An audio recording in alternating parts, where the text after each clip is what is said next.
Bem, gente, vamos lá para o último capítulo, não é isso? O último capítulo aí do livro 3, capítulo 12, continuando aqui com o modernismo segunda geração, só que a gente vai falar de prosa, certo?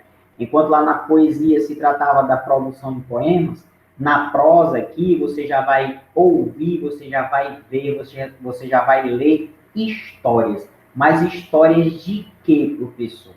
As histórias vão depender de cada autor, tá certo? A gente vai ver aqui as características também, tá bom? Mas, geralmente, aqui haverá a criação de romances, de histórias, né? Que são aí voltadas para temáticas sociais, como a seca, a miséria, a discriminação, a desigualdade, tá bom? Então, são romances pautados nesses assuntos assim.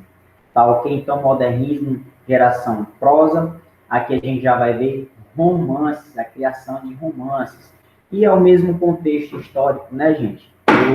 Da poesia, é isso que já vimos na aula passada, tá bom? Então, não vamos repetir aqui, você já vai ler aqui, já vai ter, né, uma ideia.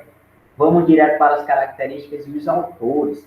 Quais são as características? Todas as obras aqui, da nossa prosa, da geração, né, da segunda geração do modernismo, vão ter o quê? Vão ter a verossimilhança, que é aquela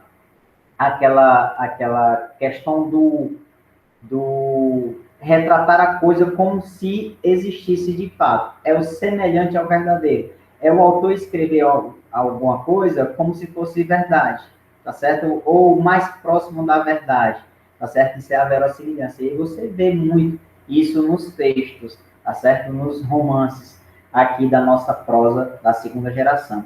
Outra coisa também, a linearidade narrativa, ou seja, aqui você vai ter o começo, o meio e o fim, tá bom? Ele vai seguir lá, né, a estrutura corretamente. Então, os romances tinham início, meio e fim. Você já vai ver que no pós-modernismo, né, na literatura contemporânea, você não vai ter mais essa linearidade narrativa, mas aqui ainda você continua, tá bom? Os autores continuavam a ter aí essa linearidade narrativa, que é esse início, meio e fim. A linguagem. A linguagem, gente, ela é a mais próxima da escrita tradicional. Diferentemente lá da nossa primeira geração, que era a linguagem coloquial, não é isso? Aqui você já vai ter, né, a linguagem já vai ter um cuidado, né, a mais com a linguagem. Não vai ser qualquer linguagem, não, é aquela mais próxima, né, do tradicional, a norma culta, né, a organização das palavras, certo? Mas vamos também ter as inovações linguísticas, tá bom? Beleza? Ok? E também uma linguagem filtrada no código urbano, você vai ver mais a linguagem ali do pessoal do centro, né, da cidade. Também tem romances que você vai encontrar mais a linguagem do pessoal do interior, do sertão. Então vai depender também da obra, tá certo? A linguagem vai se adequar, né, à obra, ao estilo do autor, ao momento, ao lugar, é porque é o regionalismo. Aqui tem a publicação da obra A Bagaceira, é a obra que introduz aqui o nosso modernismo, segunda geração, prosa no Brasil, tá certo? Também vai ter como característica aqui, gente, voltando à estrutura histórica, então o romance vai ter, né, vai seguir uma certa estrutura histórica ainda dos romances anteriores, né, de cunho que crítico e social. Bom, então, como estávamos vivendo um momento bastante crítico, então, os autores vão usar o tom crítico, o tom social, o tom de denúncia. Então, vai mostrar a realidade aí, né, do nosso Brasil tão sofrido. E a tipificação social, que é isso? É o povão, tá certo? São os tipos sociais que encontramos no nosso dia a dia, como o pobre, o negro, o índio, o favelado, tá certo? Enfim, então, eles vão se pautar muito nisso. Você vê isso na obra Capitães da Areia, do Jorge Amado. Você vê lá os meninos de rua, né? Que roubavam, tinham que furtar para poder, né, ter o que comer, tá certo? Porque não tinham, né? Não tinham pai, não tinham quem lutasse por eles. Então você vai ver essa questão aí, né? O regional e universal, algumas temáticas regionais, algumas temáticas universais, também você vai ver.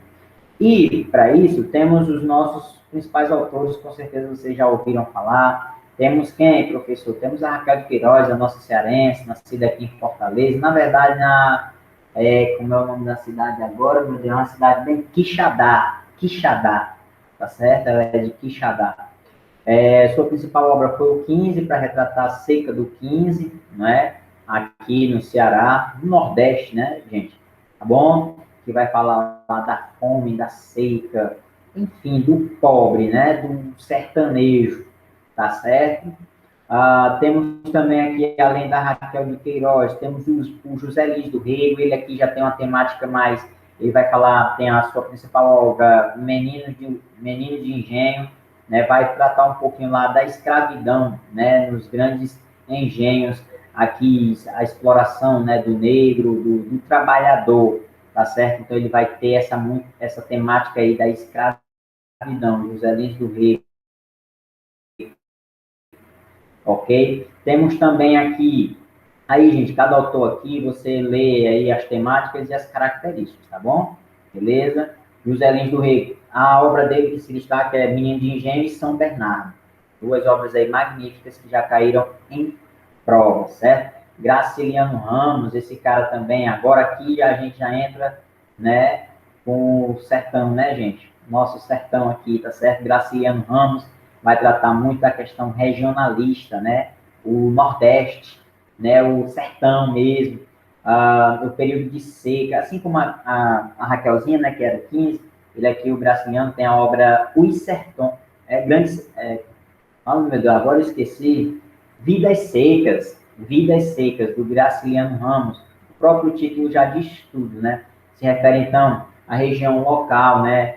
A região Nordeste, onde tem lá, né, a questão da seca, da fome, da desgraça, né, do analfabetismo, tudo de ruim. Então, Graciliano Ramos se destaca aí. Depois você vê as características e as temáticas. Além dele, também podemos citar aqui, gente, o nosso ilustre Jorge Amado, baiano, é isso?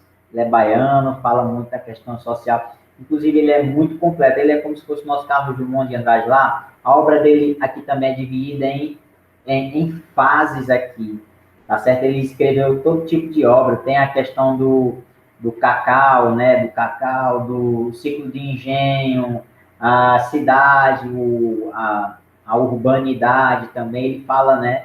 Cada setor ele tem uma característica diferente. O cara é muito amado. Inclusive, as obras dele, uma delas já se tornou até minissérie da Rede Globo, aquela Gabriela Cravo e Canela, é dele aqui, do Jorge Amado, certo? Cara muito, muito, muito importante aí para nossa literatura, tá certo? Aquele Capitães da Areia que eu falei para vocês, também é dele. Também tivemos Romeu e Julieta, tivemos Dona Flor e seus dois maridos, tá certo? Enfim, aí, ó, Gabriela, Cravo e Canela, tá certo? Érico Veríssimo, esse cara é fantástico, fantástico, né? Leia também, é muito importante. Tem a obra dele que eu achei massa, que eu li na faculdade, foi Olhar os Lírios do Campo. Eu me emocionei, gente. Que história linda, linda, linda, linda. O cara é fantástico. Érico Veríssimo também aí escreve uma prosa, escreve romances. Aí, tá ok? Beleza. Quem podemos citar também aqui? Aqui são as características e temáticas, né, do Érico Veríssimo. Veja aí, estude, dê uma olhadinha que é bastante interessante.